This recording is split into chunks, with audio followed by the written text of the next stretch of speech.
Hello students, it's me Priyanka Tyagi, economics teacher. Welcome back to you all in Priyanka Tyagi's tutorial. So lastly in chapter 5th, that is human capital formation, we studied about physical capital. So physical capital includes all those input which are required for further production like plant and machinery. Physical capital is needed to make use of the physical resources. These are quite important for economic growth of a country. Physical capital formation is mainly an economic and technical process. Then we studied about human capital. So human capital refer to all stock of ability, skill, expertise, education and knowledge embodied in a people. Human capital is needed to make effective use of physical capital. Society needs sufficient human capital to produce other human capital like doctor, engineer, etc. Human capital benefits not only owner but also society in general. Then we discuss about physical capital and human capital comparison. So physical capital is tangible while human capital is intangible. Physical capital depreciate as the time passes. Human capital depreciation can be reduced by making continuous investment in education and health. Physical capital is more mobile than human capital. Physical capital like machinery can be separated from owner, but human capital like skills cannot be separated from its owner. Physical capital is increase in physical goods while the human capital is increase in knowledge and efficiency. At last we discuss the last difference, that is physical capital is outcome of conscious decision of owner and is mainly an economic and technical process, while the human capital is formation partly of social process and partly of conscious decision of processor of human capital. So that all we studied. Lastly, now today we will discuss about meaning of human capital formation and sources of human capital formation. So let's start. आज हम start करेंगे human capital formation क्या है और उसके sources क्या है. Human capital formation refer to development of abilities skills among the population of a country. So human capital formation यानी कि जो भी ह्यूमन के अंदर स्किल्स है, एबिलिटी है, उस एबिलिटी और उस स्किल को डेवलप करना या उस एबिलिटी और स्किल के डेवलपमेंट पे खर्चा करना इज़ ह्यूमन कैपिटल फॉर्मेशन. किसी भी कंट्री में अगर गवर्नमेंट उनके एजुकेशन, हेल्थ और ट्रेनिंग प्रोवाइड करती है, उनकी स्किल्स और एबिलिटीज़ पे ध्यान देती है, तो that is all human capital formation. It is a process of acquiring and increasing the number of persons who have skills, education and experience. तो ह्यूमन कैपिटल फॉर्मेशन ऐसा प्रोसेस है जिसमें हम एक्वायर करते हैं और इंक्रीज़ करते हैं, बढ़ाते हैं उन पर्सन्स को जिनके पास स्किल हो, एजुकेशन हो और एक्सपीरियंस हो. यानी कि ह्यूमन कैपिटल फॉर्मेशन एक ऐसा प्रोसेस है जिसमें हम ऐसे नंबर ऑफ पर्सन्स की संख्या को बढ़ाते हैं जिनके पास अच्छी एजुकेशन, स्किल और एक्सपीरियंस हो. Human capital formation is associated with investment in human capital formation. किससे एसोसिएटेड है? ह्यूमन में इन्वेस्टमेंट और उनके डेवलपमेंट से रिलेटेड है. और डेवलपमेंट किस तरीके से? उनको एक क्रिएटिव एंड प्रोडक्टिव रिसोर्स बनाने से. यानी कि ह्यूमन कैपिटल फॉर्मेशन में क्या होगा, जो भी हमारी ह्यूमन रिसोर्स है उनको क्रिएटिव एंड प्रोडक्टिव रिसोर्स बनाया जाएगा by making investment in population और ह्यूमंस. अब देखेंगे हम कि क्या सोर्सेज है हमारे ह्यूमन कैपिटल फॉर्मेशन के. सोर्सेज बहुत से हैं हमारे पे ह्यूमन कैपिटल फॉर्मेशन के, जिनमें पहला है एक्सपेंडिचर ऑन एजुकेशन, नेक्स्ट है expenditure on health, on job training, expenditure on migration and last one expenditure on information. अब इन्हीं को हम डिटेल में स्टडी करेंगे. ह्यूमन कैपिटल फॉर्मेशन के लिए जो सबसे पहला खर्चा किया जाता है या जो सबसे पहला सोर्स है, that is expenditure on education. तो जो आपके स्किल को डेवलप करने के लिए सबसे पहला सोर्स है या जो सबसे पहला खर्चा है वो है आपका एक्सपेंडिचर ऑन एजुकेशन। तो आपकी एजुकेशन पे खर्चा। Labour skill of educated person is more than that of uneducated person which enable him to generate more income than the uneducated person. तो जो लेबर स्किल होती है किसी भी एजुकेटेड पर्सन की वो हमेशा ज़्यादा होगी अनएजुकेटेड पर्सन से, जिसके कारण एजुकेटेड पर्सन की लेबर स्किल उसको ज़्यादा इनकम अर्न करने पे मदद करेगी। जैसे कि हम यहाँ पे एग्ज़ाम्पल ले लेंगे कि अगर आपने कॉमर्स स्टडी की है, अकाउंट्स मेंटेन करना स्टडी किया है, मार्केटिंग स्ट्रेटजीज़ आपने स्टडी की है, रूल्स आपने स्टडी किए हैं कॉमर्स के, तो अगर हम आपको अकाउंट्स मेंटेन करने के लिए कहें किसी कंपनी के तो आप उसको ज़्यादा इजीली कर पाएंगे in comparison to other person. जो हम नॉर्मल ही किसी भी इंसान को अगर हम ले लेंगे तो वो उतना अच्छे से नहीं कर पाएगा जितने अच्छे से आप कर पाएंगे, क्योंकि आपने उस स्किल को सीखा है। तो कहने का मतलब क्या है कि जो इंसान उस स्किल को सीखेगा या किसी भी पर्टिकुलर स्किल को सीखेगा वो ज़्यादा एफिशिएंट होगा, वो ज़्यादा बेटर होगा कंपैरिजन टू अदर पर्सन जिन्होंने उस चीज़ का एजुकेशन नहीं लिया है या अनएजुकेटेड है, अनअवेयर है उस चीज़ के बारे में।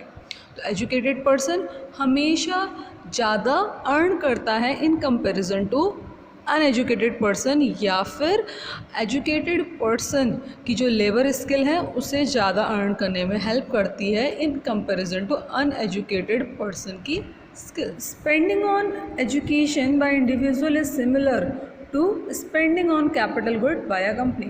तो जो भी कंपनी कैपिटल गुड में एक्सपेंडिचर करती है तो बोला जाता है वो खर्चा सिमिलर है जो भी आप खर्चा कर रहे हो अपनी एजुकेशन पे, क्योंकि जो कैपिटल गुड होते हैं वो कंपनी को लॉन्ग टर्म बेनिफिट देते हैं या कंपनी के लिए बेनिफिशियल होते हैं। ऐसी एजुकेशन भी हमारे लिए बेनिफिशियल होती है, हमें लॉन्ग टर्म तक बेनिफिट्स प्रोवाइड करती है, पूरे लाइफ लॉन्ग बेनिफिट प्रोवाइड करती है। इसीलिए एजुकेशन पे खर्चा करना is beneficial for an individual.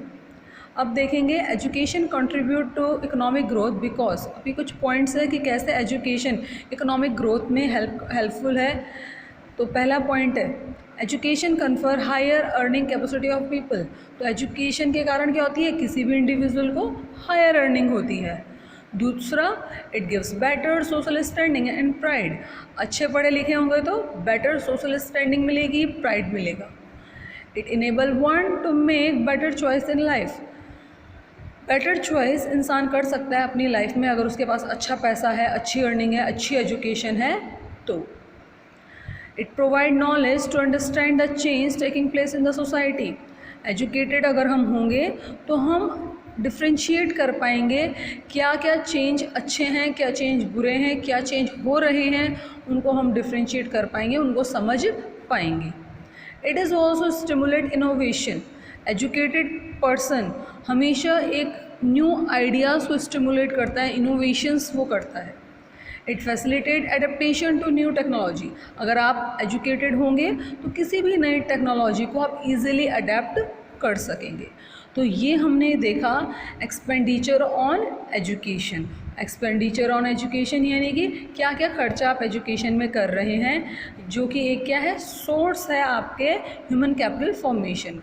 Next है आपका एक्सपेंडिचर ऑन हेल्थ। सो अगर आपने अच्छी एजुकेशन ले ली बट आपके पास अगर अच्छी हेल्थ नहीं है तो अच्छी एजुकेशन लेने का भी फिर कोई फ़ायदा नहीं है।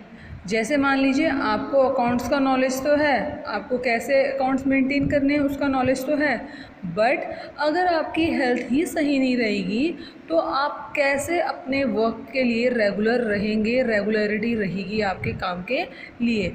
तो यहाँ पर हेल्थ में एक्सपेंडिचर करना is also important. Expenditure on health is important to build and maintain productive labor force and improve quality of life of people in the society. इसीलिए हेल्थ में एक्सपेंडिचर करना बहुत ज़रूरी है ताकि हम बना पाएँ और मेंटेन कर पाएँ प्रोडक्टिव लेबर फोर्स को। इससे उनकी क्वालिटी ऑफ लाइफ भी इम्प्रूव होगी। सो यहाँ तक आप क्लियर हो गया होगा कि क्यों हेल्थ में एक्सपेंडिचर ज़रूरी है, ताकि आप इफ़िशिएंटली रेगुलरली अपने काम पे लगे रहें और आपकी क्वालिटी ऑफ लाइफ भी इम्प्रूव हो सके। तरीके से हम हेल्थ में एक्सपेंडिचर करते हैं, तो कुछ यहाँ पे पॉइंट्स हैं उनको समझेंगे। तो पहला खर्चा क्या है हेल्थ पे? Preventive medicines. तो जो वैक्सीनेशन लगाई जाती है किसी भी डिजीज़ से प्रिवेंट करने के लिए, तो पहला खर्चा उसका है। दूसरा क्यूरेटिव मेडिसिन। क्यूरेटिव मेडिसिन यानी कि वो मेडिसिन जो किसी बीमारी को ठीक करने के लिए दी जाएगी। तीसरा सोशल मेडिसिन। तो सोशल मेडिसिन क्या है? अवेयरनेस फैलाना, हेल्थ लिटरेसी देने का काम बेसिकली इसमें होता है। नेक्स्ट है provision of clean drinking water. तो क्लीन ड्रिंकिंग वाटर लोगों तक पहुंचाना, क्योंकि बहुत सी बीमारियां पानी से, हवा से, इन चीज़ों से ही फैलती है। तो गवर्नमेंट का दूसरा काम क्या है? क्लीन ड्रिंकिंग वाटर अवेलेबल कराना सभी लोगों को। And the last one good sanitation facility. Good sanitation facility provide करना। सो आई थिंक क्लियर होगा आपको हेल्थ एक्सपेंडिचर क्यों ज़रूरी है। तो हेल्थ में एक्सपेंडिचर कर लिया, एजुकेशन पे एक्सपेंडिचर कर लिया। अब दूसरा हमारा है expenditure on training. So next source है हमारा ह्यूमन कैपिटल फॉर्मेशन का ऑन जॉब ट्रेनिंग। तो बहुत सी कंपनीज़ अपने एम्प्लॉयज़ पे बहुत से खर्चे करती हैं उनकी ट्रेनिंग पे। तो इसमें देखेंगे हम, पहला पॉइंट क्या है? It increase the skill and efficiency of worker and lead to increase in production and productivity. तो ऑन जॉब ट्रेनिंग देने से, ऑन जॉब ट्रेनिंग यानी कि जॉब के दौरान ट्रेनिंग देने से क्या होता है? इंक्रीज़ होती है किसी भी पर्सन की स्किल, उसकी इफ़िशियंसी इम्प्रूव होती है और इसके कारण प्रोडक्शन में और प्रोडक्टिविटी में बढ़ोतरी आती है। प्रोडक्शन भी बढ़ता है और प्रोडक्टिविटी भी बढ़ती है। तो कहने का मतलब क्या है? अगर लेबर स्किल्ड होगा, एफिशिएंट होगा, तो इससे प्रोडक्शन, प्रोडक्टिविटी दोनों बढ़ेगी। ऑन जॉब ट्रेनिंग में be taken in different forms. अब ये जो ऑन जॉब ट्रेनिंग है ये बहुत तरह से दी जा सकती है। तो पहला तरीका ऑन जॉब ट्रेनिंग देने का क्या है? Worker may be train in the firm itself under the supervision of skilled worker. तो पहला तरीका क्या है ऑन जॉब ट्रेनिंग देने का? किसी भी स्किल्ड पर्सन के साथ उस अनस्किल्ड वर्कर को लगा दिया जाए, तो वो भी उसके साथ रह के काम सीख जाएगा, स्किल्ड बन जाएगा। तो पहला तरीका ये हो गया।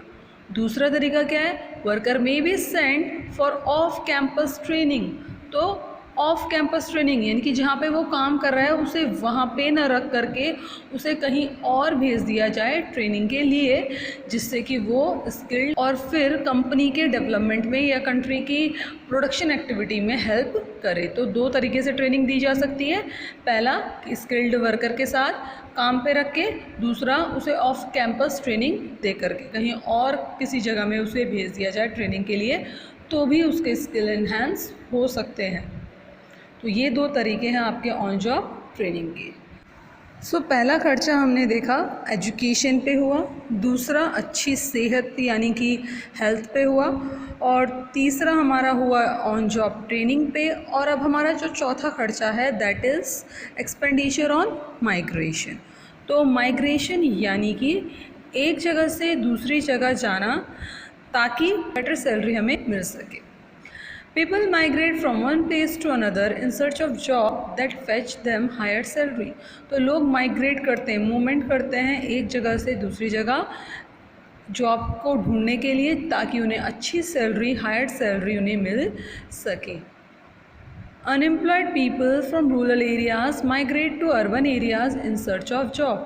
तो माइग्रेशन का स्टार्ट कहाँ से होता है? आपके रूरल एरिया से। तो रूरल एरियाज़ में जो भी अनएम्प्लॉयड लोग होते हैं, बेरोज़गार लोग जो भी गांव में होते हैं, वो माइग्रेट करते हैं शहरी एरियाज़ में, अर्बन एरियाज़ में, ताकि उनको वहाँ पर अच्छी जॉब्स मिल सके। Technically qualified person migrate to another countries because of higher salary that they may get in such country. तो जो टेक्निकली क्वालिफाइड लोग होते हैं, जैसे कि आपके डॉक्टर, इंजीनियर, ये लोग हो गए, तो ये क्या करते हैं, माइग्रेट करते हैं दूसरी कंट्रीज़ में ताकि इनको अच्छी सैलरी मिल सके इन दूसरी कंट्रीज़ में। Migration in both these cases involve two kind of cost. अब जब हम माइग्रेट करते हैं एक जगह से दूसरी जगह तो उसमें पैसा तो लगेगा ही, तो क्या एक्सपेंडिचर लगता है इस माइग्रेशन में वो हम समझेंगे। तो पहला खर्चा जो लगता है माइग्रेशन में that is cost of transportation. जब आप माइग्रेट कर रहे हैं एक जगह से दूसरी जगह फॉर जॉब, तो जो भी आपका खर्चा होगा ट्रांसपोर्टेशन का इज इंक्लूडेड इन माइग्रेशन। दूसरा खर्चा क्या है माइग्रेशन का, higher cost of living in the migrated places. तो जब भी आप एक कम डेवलप्ड एरिया से एक ज़्यादा डेवलप्ड एरिया में जा रहे हो तो वहाँ पर आपको ये खर्चा तो बेयर करना ही होगा। उस एरिया में ज़्यादा महंगाई होगी ही होगी, तो वहाँ पे ज़्यादा कॉस्ट ऑफ हायर, तो वहाँ पर हायर कॉस्ट ऑफ लिविंग आपको बेयर करना ही होगा जिस भी जगह में आप माइग्रेट होके जा रहे हैं। तो ये दो कॉस्ट है जो माइग्रेशन बेयर करता है, पहला कॉस्ट ऑफ ट्रांसपोर्टेशन और दूसरा higher cost of living in migrated areas. Next and the last one है हमारा एक्सपेंडिचर और इन्फॉर्मेशन। तो किसी भी तरह के इंस्टीट्यूट के बारे में या ऑर्गेनाइजेशन के बारे में जब कोई इंडिविजुअल इंफॉर्मेशन कलेक्ट करता है तो जो भी एक्सपेंडिचर उसका उस इंफॉर्मेशन को कलेक्ट करने के लिए किया जाता है that is expenditure on information. तो पहला पॉइंट देखेंगे हम इसमें, expenditure is incurred to acquire information relating to labour market and other market. Labour market या अदर मार्केट से रिलेटेड कोई भी अगर लेबर इन्फॉर्मेशन प्राप्त करना चाह रहा है तो वो इसमें इंक्लूड होता है। अब लेबर यहाँ पे स्किल्ड और अनस्किल्ड दोनों इन्वॉल्व हैं, और ये स्किल्ड और अनस्किल्ड लेबर मार्केट और अदर लेबर मार्केट पे एक्सपेंडिचर इसलिए करते हैं ताकि वो अपने स्किल के अकॉर्डिंग जॉब्स ढूंढ सके, या जो भी एम्प्लॉयर और एम्प्लॉई है वो एक दूसरे के कांटेक्ट में आकर एक दूसरे की नीड्स को सेटिस्फाई कर सके। दूसरा कभी हम लोग क्या करते हैं, कुछ इन्फॉर्मेशन को प्राप्त करने के लिए कुछ खर्चे करते हैं। जैसे मान लीजिए कोई एक बच्चा है, उसने अपनी 12th की पढ़ाई कंप्लीट कर दी, अब वो चाह रहा है कि उसे कंप्यूटर कोर्स भी वो कर ले, अपने में ये एक स्किल भी जोड़ ले। तो वो क्या करता है, बहुत से एजुकेशन इंस्टीट्यूट्स, कंप्यूटर इंस्टीट्यूट्स को में वो घूमता है, देखता है, नॉलेज लेता है कि कौन सा बेटर है। तो जो भी इंफॉर्मेशन वो इन इंस्टीट्यूट्स के बारे में जानने के लिए ले रहा है, जो भी इंफॉर्मेशन ले रहा है वो इन सारे इंस्टीट्यूट्स के बारे में, वो इन इंस्टीट्यूट से इंफॉर्मेशन प्राप्त करने के लिए कर रहा है, that is expenditure on information. At last हम रिवीजन करेंगे जो भी हमने आज टॉपिक्स देखे उनका। तो सबसे पहले हमने देखा meaning of human capital formation. Human capital formation यानी कि किसी भी कंट्री की पॉपुलेशन में उनके स्किल्स और एबिलिटीज़ को डेवलप करना। उसके बाद हमने कुछ सोर्सेज देखे ह्यूमन कैपिटल फॉर्मेशन के, तो इसके 5 सोर्सेज हैं। तो पहला था आपका एक्सपेंडिचर ऑन एजुकेशन, यानी कि अगर हम पॉपुलेशन की एजुकेशन पे खर्चा करते हैं तो उससे क्या होता है, हमारे ह्यूमन स्किल्स और एबिलिटीज़ बढ़ती हैं। इसमें हमने देखा था कि अगर कोई एजुकेटेड लेबर है तो उसका ज़्यादा इनकम होगा या वो ज़्यादा स्किल्ड होगा in comparison to other uneducated person. जो भी हम खर्चा कर रहे हैं आपके इंडिविजुअल की एजुकेशन पे, वो इक्विवेलेंट होता है या सिमिलर होता है किसी भी कंपनी द्वारा उनके कैपिटल गुड के एक्सपेंडिचर के। नेक्स्ट हमने देखा था एक्सपेंडिचर ऑन हेल्थ। तो हेल्थ अगर अच्छी होगी तो ही हमारा जो लेबर है वो ज़्यादा देर तक काम कर पाएगा। पुअर हेल्थ क्या करती है, हमारे मैन पावर को वीक करती है। नेक्स्ट हमने देखा था ऑन जॉब ट्रेनिंग। तो ऑन जॉब ट्रेनिंग के आपके 2 सोर्सेज हैं, एक तो हम जब स्किल्ड लेबर के ही साथ उनको काम करना सिखा दें तो ये एक तरीका है पहला ऑन जॉब ट्रेनिंग का। दूसरा कि ऑफ कैंपस ट्रेनिंग भी हम उनको प्रोवाइड कर सकते हैं। ऑन जॉब ट्रेनिंग से स्किल और एफिशिएंसी बढ़ती है वर्कर की, जिससे प्रोडक्शन और प्रोडक्टिविटी बढ़ती है। नेक्स्ट देखा था हमने एक्सपेंडिचर ऑन माइग्रेशन। तो जब एक जगह से दूसरी जगह लोग मूवमेंट करते हैं ज़्यादा सैलरी के लिए, तो उस पर जो भी खर्चा होता है that is expenditure on migration. तो माइग्रेशन के दो मेन खर्चे हैं, पहला है इसमें कि ट्रांसपोर्टेशन का खर्चा, और दूसरा है कि जब हम माइग्रेट करते हैं किसी मोर डेवलप्ड एरियाज़ में, तो वहाँ पर हायर कॉस्ट ऑफ लिविंग लगता है वहाँ के माइग्रेटेड एरियाज़ का। ठीक है, तो दो कॉस्ट इसमें आई, cost of transportation and higher cost of living in migrated areas. And last one हमने देखा expenditure on information. Expenditure on information यानी कि अगर हम कोई भी इंफॉर्मेशन को प्राप्त करना चाह रहे हैं किसी भी एजुकेशन इंस्टीट्यूट्स की, ताकि हमारा स्किल डेवलपमेंट हो सके, उसके लिए हम जो भी इंफॉर्मेशन प्राप्त कर रहे हैं किसी भी इंस्टीट्यूट्स की, तो that is expenditure on. So that was all for today. Thank you, and please do like, share and subscribe to my channel if you do like my videos. Thank you.